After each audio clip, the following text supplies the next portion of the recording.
Oke, assalamualaikum warahmatullahi wabarakatuh.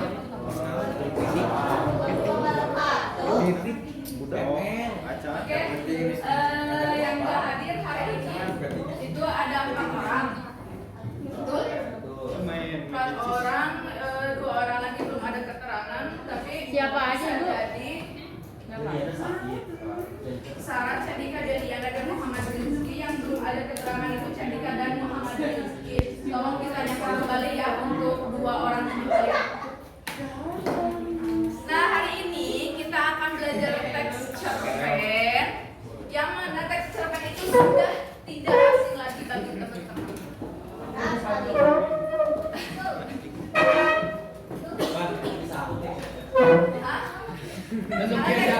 sudah pernah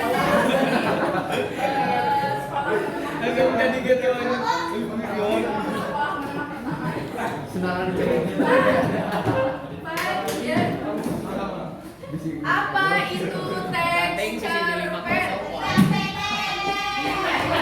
Cerita pendek. Cerita pendek. Menurut teman-teman pengertian umumnya apa? Cerita pendek. Fiksi pendek.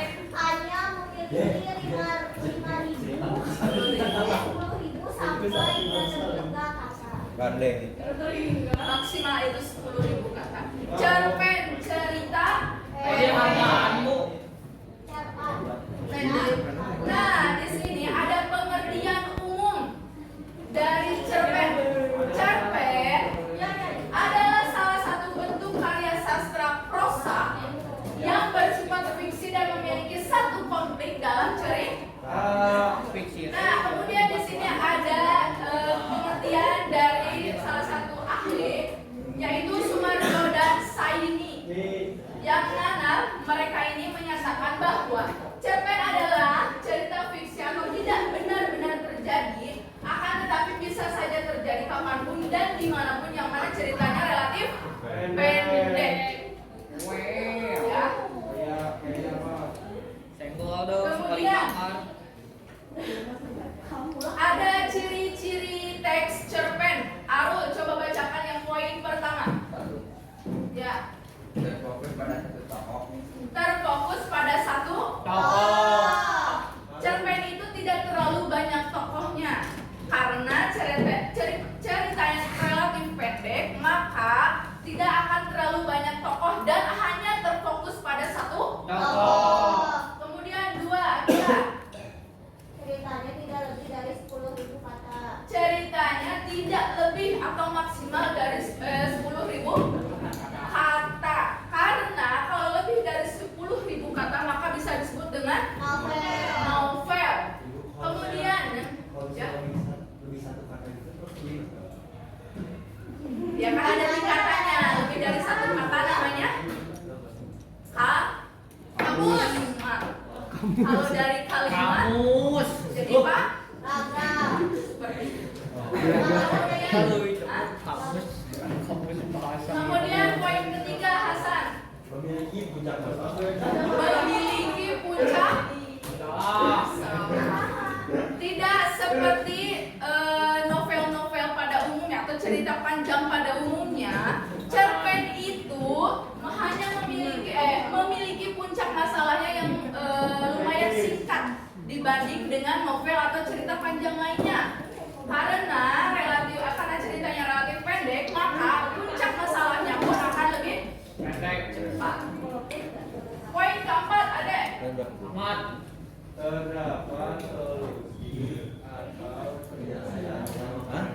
terdapat solusi dan penyelesaian masalah. Hampir semua cerita pasti ada solusi dan penyelesaiannya. Namun di cerpen ini solusi dan penyelesaian masalahnya itu relatif cepat. Balik lagi karena ceritanya pendek. Kemudian poin 5, Dava. Ceritanya padat dan langsung tertuju pada tujuan.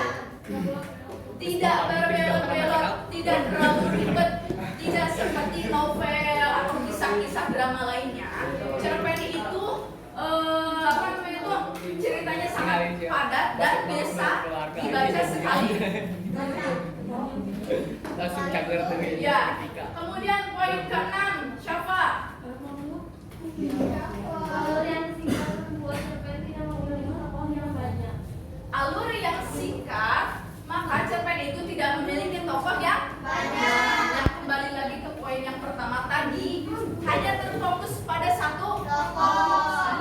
Kemudian yang ke-7, sok siapa? Aku. Aku Ya. Laudia. Ya, ya. Latar ceritanya latar itu apa? Latar waktu dan latar tempat. Ingat-ingat ya, latar setting itu sama. Setting tempat, setting waktu itu sama. Kalau latar waktu maka menunjukkan waktu, jam. Kemudian latar waktu Tahun, tanggal, hari, zaman. Hah? waduh zaman dahulu. Beda. Itu. Nah, itu termasuk latar waktu. Dan pura-pura. Kemudian latar tempat ada apa? Latar tempat mana? Menunjukkan Kita aja cerita pendidikannya. sekolah, pasar, dan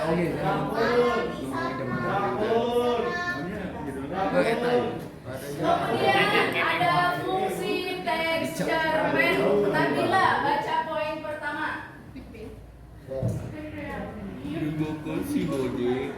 Rekreatif yang yaitu bertujuan untuk menghibur pembaca. Maka cerpen salah satunya itu untuk menghibur, merekreatif. Apa sih itu bahasa kerennya tuh? Itulah pokoknya. Kemudian poin kedua, estetis. Ahmad. estetis itu mau dari Poin kedua, Fajar. Estetis memberikan keindahan dalam membaca. Memberikan keindahan. Maksudnya itu apa? Memberikan keindahan. estetis itu bahasa Inggris. Memberikan gambaran kepada pembaca. Apa? Apa? Estetik itu? Memberikan gambaran indah pada pembaca. Hah? Ya apa yang diperbagus? Penting harus aksentif biar masuk lagi. Kata-katanya ya, yang bisa di dalam cerita itu menggunakan majas, menggunakan kata-kata diksi yang lebih indah sehingga memperindah suatu cerita. Kemudian poin ketiga apa? Moralitas. Moralitas. Apa itu moral? Pengetahuan tentang moral. Moral itu apa, Ru?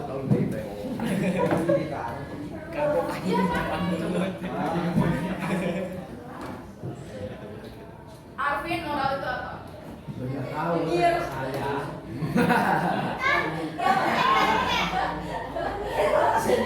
Moral itu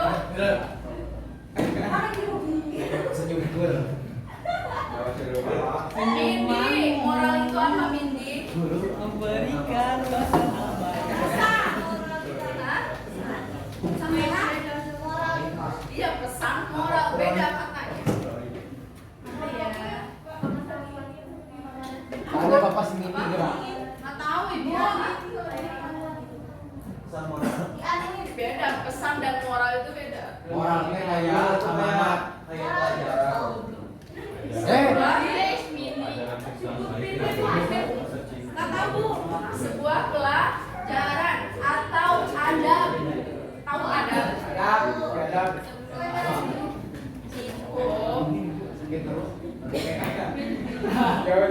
Kemudian yang poin keempat, Fani. Didaktif atau edukasi. Ya, edukasi sama. Memberikan pendidikan. Mungkin tidak semuanya cerita pendek itu memberikan sebuah pesan didaktif.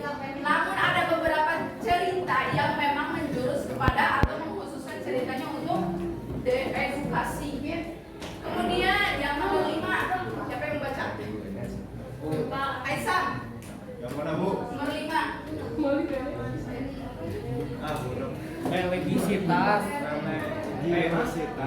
religius etikas Alfi, baca yang berunang.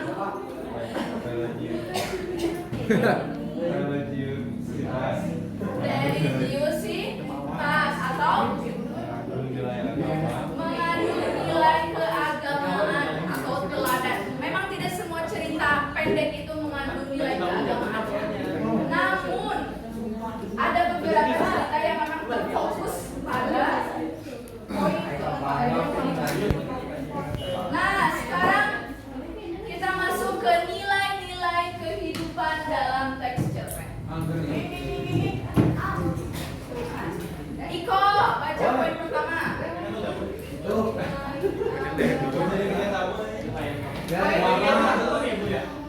nilai agama Nilai agama apa? ke gereja Yang nyambung dengan ceritanya dong. Yang ini Yang mengandung nilai-nilai agama ya Apa? kayak mengandung kisah Nabi, bisa kayak kisah Nabi, mengajarkan kisah Nabi. Nilai agama yang sudah pasti itu bernilai atau mengandung nilai Agama. Terus nilai sosial. Vivi, dipisah nilai sosial. Fitri, Putri. apa nilai sosial? Maksud nilai sosial itu apa? nilai sosial Nilai yang apa supaya masyarakat Nilai yang mengandung kemasyarakatan. Nilai budaya, Zulfa. budaya. Ya apa? Nilai budaya. Nilai-nilai yang mengandung budaya. Iya. Nilai-nilai yang mengandung budaya. Apa budaya itu? Kayak kebiasaan sehari-hari. Iya, apa budaya itu? Budaya itu apa budaya itu? Kayak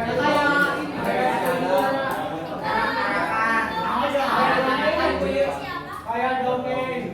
Betul. Kayak dongeng Nilai budaya, nilai yang mengandung kebiasaan adat budaya suatu daerah.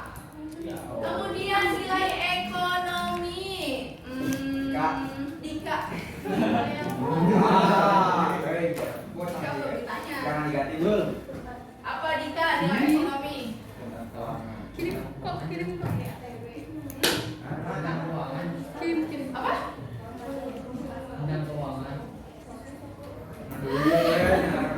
Ayo kamu masa nilai ekonomi keuangan? Oh, ekonomi itu luas gitu. Ciri Apa? Memang nilai ekonomi kebutuhan itu tuh hampir keseluruhan itu membutuhkan uang. Tapi nilai ekonomi tidak melulu harus uang. Ekonomi adalah sebuah kebutuhan dari masyarakat. Mau itu berbentuk tentang apa yang kita konsumsi, apa yang kita butuhkan, itu termasuk nilai ekonomi. Lanjut ke unsur-unsur pembangun teks.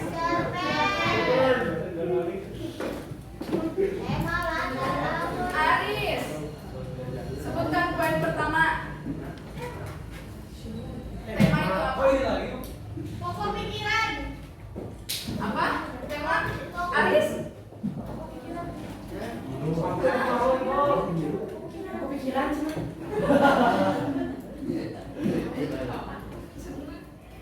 Poin kedua, Hafiz. Latar mah kayak suasana bu. beda Katakan Oh, kedua. tempat dan waktu. Latar tempat dan waktu. Tadi waktu itu apa? Aceh menyerang. Ya banyak bu, kan ada jam, ada tahun, zaman. Gak tahu ya, latar dan setting itu sama. Latar, setting, sama-sama berbeda. Udah tiga, Kevin. Apa? Maju mundur, cantik.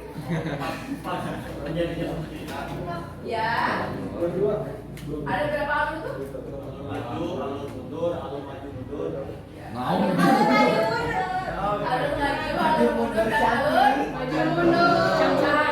Syahrini mana? Kemudian Pak Fajar. Alur atau tokoh. Tokoh itu apa? Karakter. Hah? Orang yang ada di dalam. Pemeran. Pemeran atau orang atau aktor atau aktris itu disebutkan toh aktris. Ya. Kemudian Arvin kelima. Apa itu sudut pandang? Sudut pandang itu pandang. Hah? Pandang. Sudut pandang ada berapa? 2. 3. Aja? Sudut pandang tokoh pertama, kedua, ketiga. Orang pertama sudut orang pertama apa? Aku. Saya. Lu Kemudian orang sudut pandang orang kedua. Iya, kamu. Kamu. Ya, kamu. Kamu mereka. Sudut pandang orang ketiga. Kalian. Kalian, dia, terus bisa nama Aris, Iko, Firmansyah, itu termasuk sudut orang ke? Kamu aku pengennya amat. Ya. Pipit lagi. Kemudian ada setelah unsur intrinsik, ada unsur ekstrinsik. Siapa yang belum ibutannya? Arul bu. Aku. Bu Arul bu. Rifa, yang pertama apa Rifa? Unsur ekstrinsik, latar belakang. Latar belakang itu apa? Kayak latar belakang dari cerita itu. Hah? Kayak latar belakang dari cerita itu. Ya, latar belakang penulis, latar belakang kemasyarakatan itu termasuk latar. Kemudian siapa yang menulis? Aku. Yang menulis siapa? Gini. Apa poin kedua? Nah, apa itu pengarangan?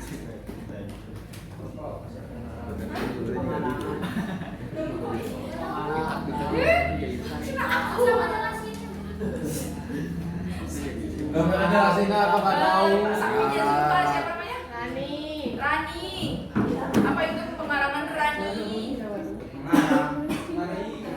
Lupa.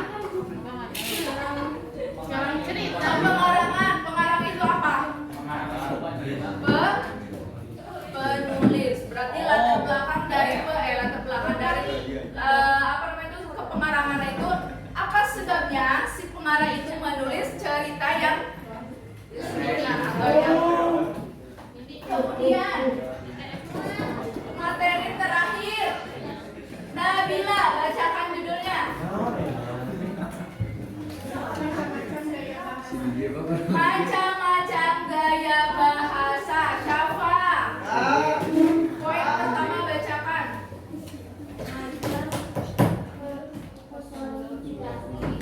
Apa itu Badus? Gaya bahasa yang menjadikan benda mati seolah hidup. 2 aku, Bu. Gereja itu sekolah bergerak. 2 aku, Bu. 2. Sok. Semua benda bergoyang. Ada metafora gaya bahasa yang menggambarkan objek tertentu untuk menggambarkan akibat itu sifat yang ingin diutarakan. Oke, kita bahas dulu. Pertama ada majas, apa ada Pak?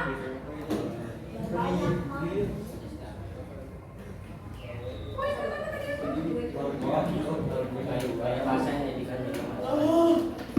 Poin pertama tadi apa? Ada apa? Gaya bahasa majas personifikasi. Ada contohnya. Dan di sini tuh gaya bahasa yang menjadikan benda mati seolah hidup. Contoh membiarkan pulpennya menari-nari di atas kertas, menjadikan benda hidup seolah benda mati seolah hidup. Ada lagi yang bisa memberikan contoh? Daun-daun itu bergoyang. Angkutan tapak. Hah? Mengocok perut. Oh, atuh ternyambung. Kan mengajak Kita masuk ke personifikasi. Nanti ada. Ingat ya, majas personifikasi. Kalau teman-teman nanti ketemu dengan soal yang seperti ini menunjukkan majas personifikasi, ingat aja benda mati menjadi hidup seolah hidup. Ya. Kemudian tadi ada majas metafora. Gaya bahasa yang menggambarkan objek tertentu untuk menggambarkan sifat yang diutarakan. Contohnya, kita garis bawahi ini, menggambar objek tertentu untuk menggambarkan sifat yang diutarakan atau yang diinginkan.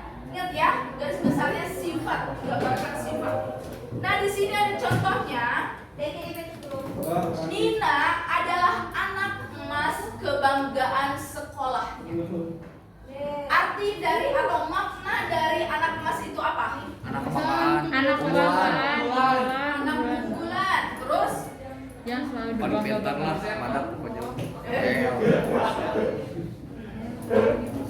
Anak guru. bukan suka metafora ya, ingat metafora menggambarkan sifat yang berlebih-lebihan. Kemudian yang ketiga, Arvin baca nomor 3. Gaya bahasa yang digunakan sebagai perbandingan dua objek.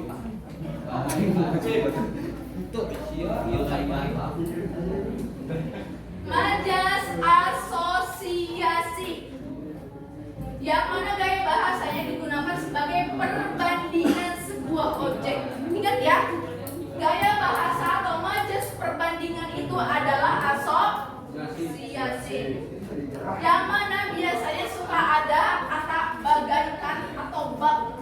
Bagaikan dan bak itu ciri khas dari majas asosiasi. Hah? Enggak masuk itu. Contohnya, wajah adik kakak itu sangat mirip, bagaikan pinang dibelah dua.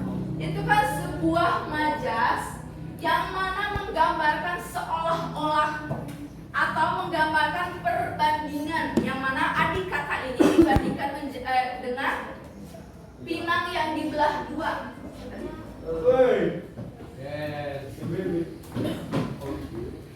Ingat, asosiasi itu harus atau bisa menggunakan kata bagaikan dan bak. Kemudian Hasan, poin keempat. Majas si kedua. Gaya bahasa yang menggambarkan sesuatu secara berlebih. Gaya bahasa yang menggambarkan sesuatu secara berlebih-lebihan. Mungkin teman-teman di sini sudah tidak asing lagi dengan gaya bahasa dari hiperbola. Ada yang bisa memberikan contoh? Enak banget kayak mau meninggal. Gitu. Nah, coba sih soal membuat kuliah. Tapi kita kan lagi beneran kayak gitu juga. Kayak gimana? Enggak, itu lebih ke apa? Bukan majas. Kalau meninggal itu kan sesuatu yang memang wajar gitu untuk sesuatu yang hidup, jadi bukan majas. Contohnya seperti adik membanting tulang dari siang ke malam untuk memenuhi kebutuhan. Apa yang menjadi hiperbolanya di situ?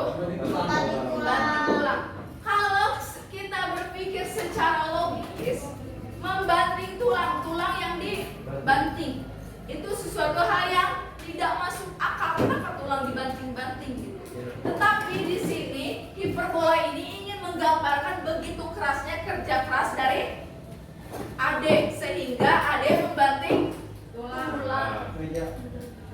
Kemudian poin kelima, Fani.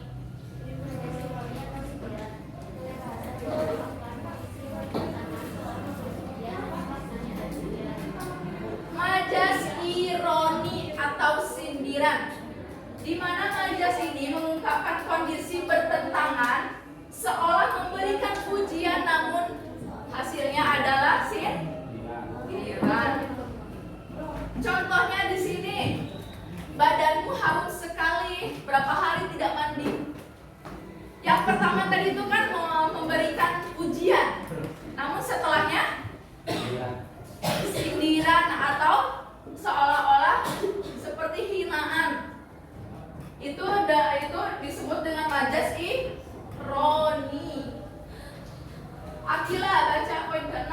Majas sarkasme, gaya bahasa yang digunakan untuk menyindir dengan ungkapan kata-kata kasar. Nah, beda nih dengan majas sarkasme atau gaya bahasa yang digunakan untuk menyindir dengan ungkapan kata-kata kasar. Kalau ironi itu dia menyindir tapi dengan memuji terlebih dahulu. Tapi kalau sarkasme dia benar-benar menyindir dengan bahasa yang kasar atau kalau bahasa Sundanya mah poktorolong. Itu ya, poktorolong. Contohnya, permasalahan ini kamu tidak bisa menyelesaikannya. Dasar otak udang. Dasar otak udang. Manusia kalau secara bahasa atau secara pengertiannya otak udang. Hah? Yang bersama. Kenapa otak udang uut? Otak udang itu maknanya jelek. Kenapa? Yang bersama kotorannya. Bersatu dengan kotorannya, makanya disebut otak udang. Otak udang itu bermakna jelek. Kemudian ada nomor 7 Claudia Claudia, Bu. Clarissa. Jawan. Apa?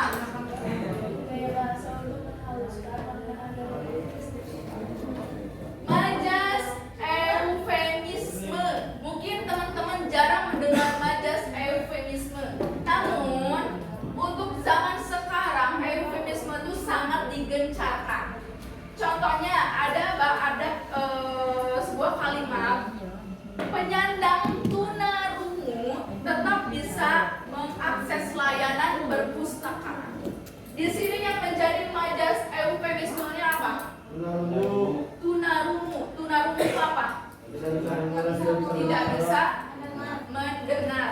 Tunarungu, tuna apa lagi? Wicara, tuna netra tidak bisa Pijat tinggal netra. Ayo ya. Pijat ada tuh Ada, Bu.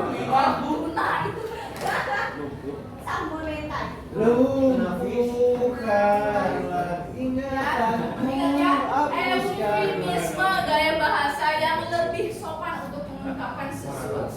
Aku sayang Kemudian kamu. Iko baca poin ke-8. Majas paradok, Apa itu?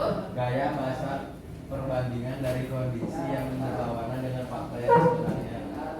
Gaya bahasa perbandingan dari kondisi yang berlawanan dengan fakta sebenarnya. Ini bersih dulu. Itu mah bukan paradok, itu mah buta warna. Ya berkisar. Buta cinta. Contohnya, Masih bersih. badan Budi memang kecil, tapi kekuatannya besar. Wih, Samson. Kenapa itu Ingat pengertiannya. Gaya bahasa perbandingan dari kondisi yang berlawanan dengan fakta yang sebenarnya. Kasar, badannya kecil, namun kekuatannya namun dia sangat kuat. Antara kecil dan kuat itu adalah sebuah perbandingan. Itu sebenarnya kalimat yang biasa saja, namun itu termasuk majas paradoks. Oke. Ibu mau foto dulu. Sok mangga. Gak boleh kita bertanya. Boleh nanti di akhir. Majas Aldi. Sudah? Oke, ada yang ingin ditanyakan?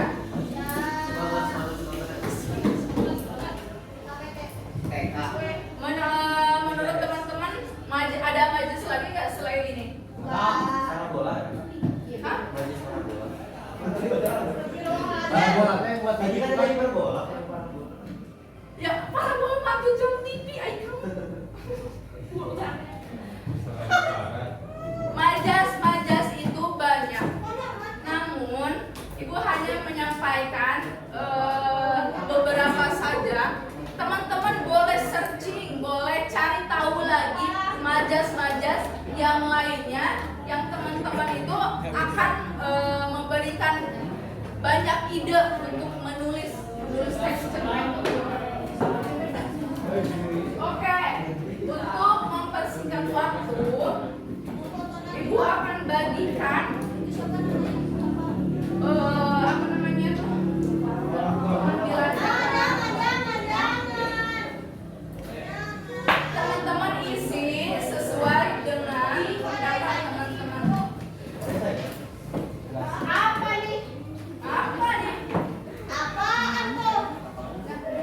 Butet nih. Nama senggol nih Butet.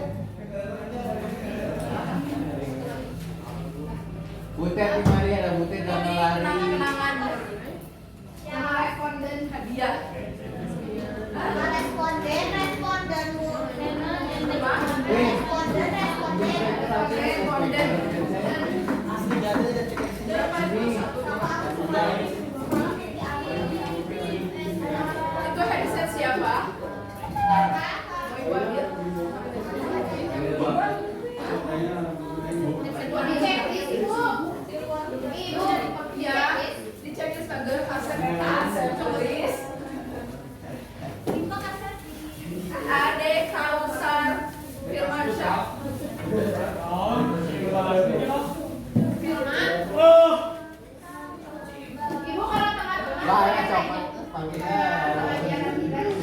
Yang ini di bulan aja.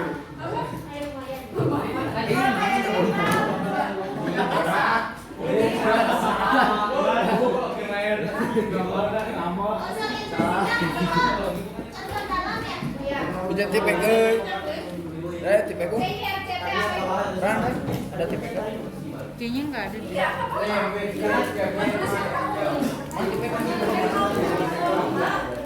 Iya, menulis itu nggak mesti harus cerpen, tapi Ini ada sih. tapi harus cerpen. Oh iya, bentar. Iya, bentar. Ya, Ibu tadi lupa di awal memberikan ini. CIRC adalah metode yang Ibu pakai sekarang untuk mengajar kalian.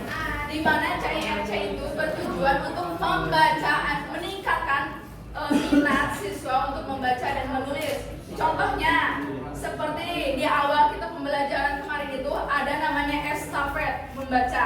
Itu salah satu metode yang digunakan untuk teman-teman minat membaca. Kemudian menulis. Nah, metode menulis itu Ibu berikan kepada kalian dengan tugas cerpen. Itu termasuk ke dalam metode CIRC. Nah, slide go ini adalah PowerPoint template yang Ibu pakai sekarang. Itu namanya slide go. Apakah menurut kalian menarik atau tidak? Tidak. Iya, template. Di buletin aja. Yang nomor 9 boleh di buletin. Ya nggak apa-apa. Sama aja. Kelihatan aja.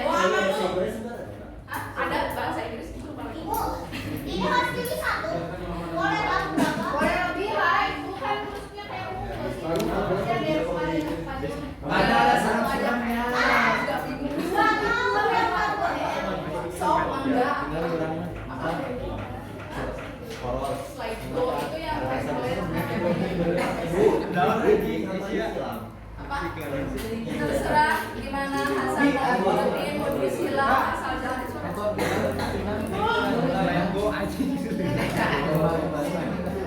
Kenapa gak? Nah, juga salah-salah.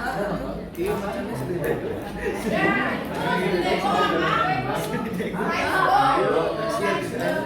Itu adalah yang Ibu pakai untuk bahan ajar kepada ini nanti ini. Inang bagus kak. Inang Bagus tapi yang lama banget kalau jadi tuan-tuan iman. pengen sama pacar. Jadi Nggak bisa. Iya. Itu harus. Ika ada yang beli. Iya. Ini ternyata perlu kayak gitu Biasa kenapa juga. ya? Anak gengget, si cowoknya anak geng kan pasti ya biasanya. Jangan Oke. anak baik-baik aja lah. Sudah semuanya? Pacarannya habis. Enggak mau gitu.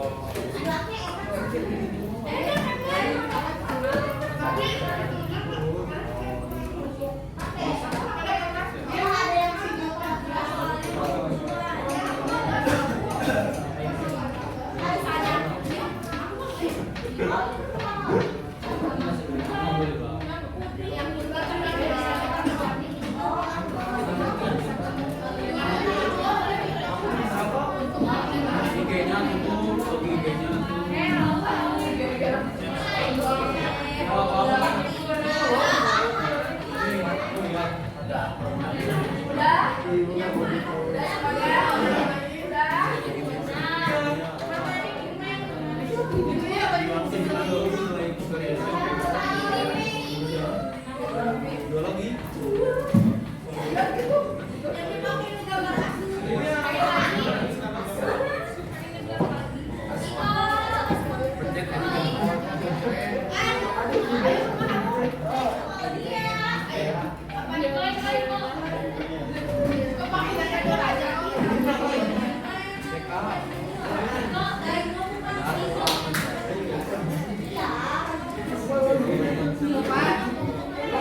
ada satu matrix misalnya ini satu satu satu satu satu